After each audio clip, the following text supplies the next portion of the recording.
Should you add fruit to your carnivore diet? This is one of the most debated topics within the carnivore community. On one side, you have the animal-based crowd arguing that fruit is essential, as you need the electrolytes to prevent cramps and the carbohydrates to prevent adrenal fatigue. And on the other side, you have the carnivore crowd that argues that fruit is inflammatory and it causes you to gain weight. In this video, I'm going to break down some of the key reasons as to whether or not you should consume fruit with your carnivore diet.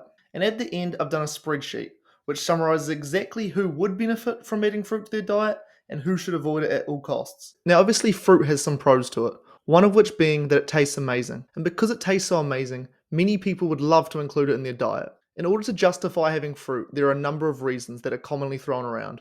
The first being is that because it's the fruit of a plant, that it wants to be eaten and therefore it contains less defense chemicals. It's also incredibly high in electrolytes, so if you ask someone who is extremely active and sweats a lot, there may be some advantage to adding fruit into your carnivore diet. Now, some people like to make the claim that being in a low carbohydrate state for such a long period of time causes adrenal fatigue. However, there's very little evidence actually showing this. And there are so many examples of people being on the carnivore diet for extended periods of time and never having this problem. So you can't really argue that this is a pro for fruit, as it hasn't been proven. Now, as we all know, a massive consideration as to whether or not a food is good for a species is whether they have consumed it for a long period of time or not. When a species consumes a food for a long period of time, it develops the necessary adaptations to break down the defense chemicals in that plant. For example, goats eat grass and they're healthy, but if humans who have never eaten grass before eat grass, will become very sick. One of the reasons goats can eat grass is because they've developed an enzyme called tannins, which breaks down one of the defense chemicals known as tannins, which is in grass. Now, if humans eat grass for the next million years, we may develop enzymes like this, but because we haven't, right now, if we were to go eat grass, it would cause massive inflammation in us and make us very sick. So how much fruit have humans eaten over our lifetimes? 120,000 years ago, up until only 11,500 years ago, we were in the Ice Age, which meant a large majority of plants were frozen over and we couldn't eat them. This would have made access to fruit very difficult for large populations. And because fruit is also seasonal, meaning we can only get it during certain periods of the year, it would have been very hard for us to consume massive amounts of fruit. There's also something known as coprolites, which is essentially fossilized number 2. Now, in these fossils, we have never found seeds, plant material, anything that would indicate we were eating plants. However, what we do find is things like bones from smaller animals. We also have very high nitrogen ratings in our fossils.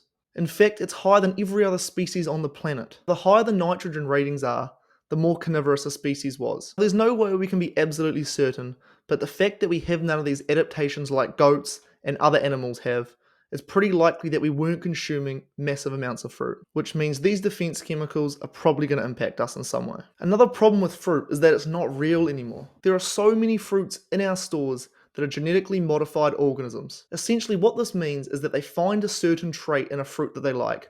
Let's say there's a bunch of apples that are very sweet, and they get the DNA from this fruit and copy it into other fruits. And they do this time and time again until the fruit essentially turns into genetically modified candy. The fruit nowadays is so much sweeter than it should be, and our bodies just aren't used to breaking down this much fructose. Maybe if you live in Costa Rica like Paul Saladino, where all the fruit isn't commercialized and modified, you may not have this issue. But if you're just the regular person buying from his local supermarket, this is going to be a serious problem. Another problem is the amount of pesticides they spray on it. They destroy our guts, they destroy our hormones, they're incredibly carcinogenic, and even the organic stuff is just complete and utter rubbish. Organic literally just means natural pesticide. And when you think about it, technically everything's natural. There's virtually no distinction between organic food and unorganic food. The only way to get around this is to grow the fruit in your own back garden, which for most people is certainly not possible. Another problem with fruit is that it's picked unripe. Now, this is a serious problem because when fruit isn't ripe, it means that the plant doesn't want it to be eaten. And so they have more defense chemicals, which is why unripe fruit is incredibly bitter. In some unripened fruits like tomatoes, it's so toxic it can literally kill you. Before fruit is sold in the store, it's usually kept for a while. So if they picked this fruit ripened, by the time it got to you, it would have gone off. So they have to pick the fruit incredibly unripe. Now sure, it ripens by the time it gets to you, but these defense chemicals don't magically disappear, so you still eat the toxins. Now let's say you could avoid this issue by using non-GMO seeds and growing it in your back garden. There are still a number of other problems with fruit. The main issue being that it will make you fat. For the majority of human existence, we haven't had access to massive amounts of food like we do nowadays. So if we came across a fruit tree, we would not moderate our consumption and we would eat massive amounts of it. And there are a number of features with fruit which make it incredibly easy to overeat and mess with your appetite. The first being that you're no longer fat adapted. When you eat a diet high in fat, your body becomes incredibly effective at tapping into its own body fat. This is known as being fat adapted, and it's why people on carnivore/keto never feel hungry. However, when you add something high in carbs back, like fruit, you over time begin to lose this fat adaptation. And therefore, when you run out of your main calorie source, which would be carbohydrates, your body's no longer as effective at tapping into its own fat. You get massively hungry, you eat more and more, and over time you gain weight. Another problem is the carbohydrates from fruit itself. There is a hormone called leptin that tells your body when it's full. And the problem is that when your blood sugar spikes, a hormone known as insulin also spikes. And whenever insulin levels are high, it blocks this hormone from registering properly, which leaves you feeling incredibly hungry. This is why when you eat a massive meal and you're completely full, but you have a little bit of ice cream afterwards, all of a sudden you're hungry again. Another problem is the blood sugar spikes themselves. As I mentioned earlier, this fruit nowadays is genetically modified candy. It spikes your blood sugar so high, and when it comes crashing back down, it doesn't just stop at its baseline level, it crashes way back down below baseline. When you're in this state, your body literally thinks it's dying, and as a result, you become incredibly hungry and need to eat again. It's also very problematic for people with food addictions. The super sweet taste you get from fruit gives you so much dopamine. The only problem with this is your brain is always constantly chasing high dopamine levels. So once you start eating this fruit, it's incredibly hard to stop for a lot of people. The sweet taste also makes a lot of people crave other things,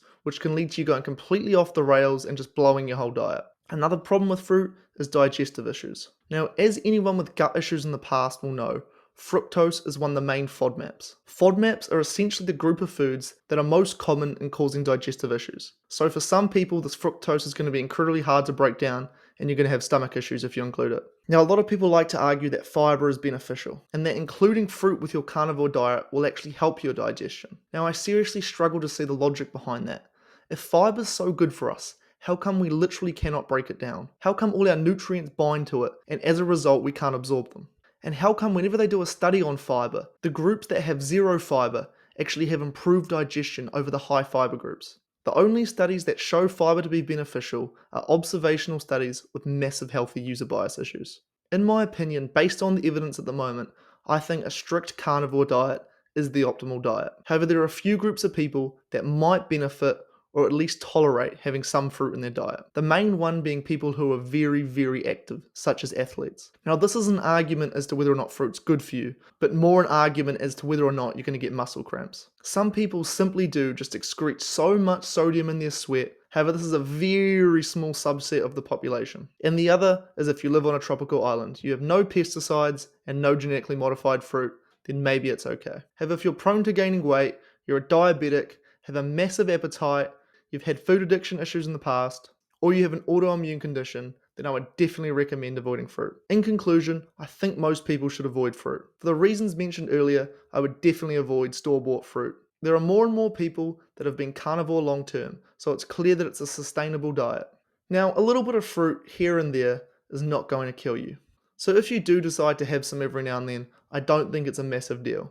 But if you do feel better including fruit in your diet, it's definitely not the worst thing in the world.